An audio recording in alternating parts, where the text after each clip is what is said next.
რა განიჭებს ყველაზე მეტად სიამოვნებას?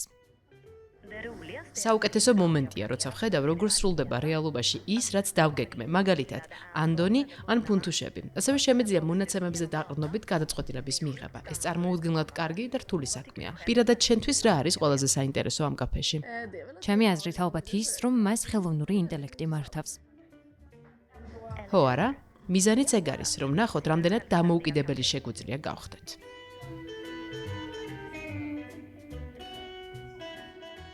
ხშირად გვესმის, რომ ხელოვნური ინტელექტი მალე ჩვენს სამუშაო ადგილებს დაიკავებს, მაგრამ როგორია ეს პრაქტიკაში?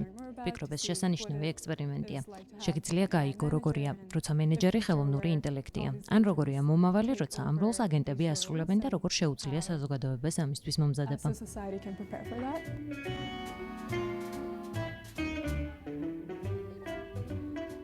It's an experiment. We think that AI will be a big part of ეს ექსპერიმენტია, ჩვენ ვფიქრობთ, რომ ხელოვნური ინტელექტი მომავალში საზოგადოებისა და შრომის ბაზრის შემადგენელი ნაწილი იქნება.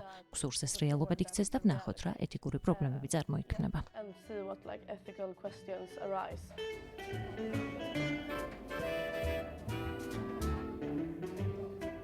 Ordering isn't really her best suit. So I made შეკვეთების გაკეთება არ არის მისი ძლიერი მხარე. ამიტომ მისთვის ერთგვარი სირცხვილის კედელი მოვაწყვე, სადაც ყველა ის არასაჭირო ნივთი დავდე, რომლებიც მან იყიდა.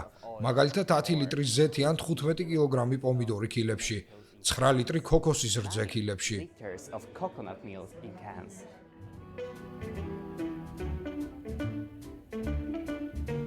Mona is surprisingly a good მონა ყველასთვის გასაკვირად კარგი უფროსია, ის კომუნიკაბელურია.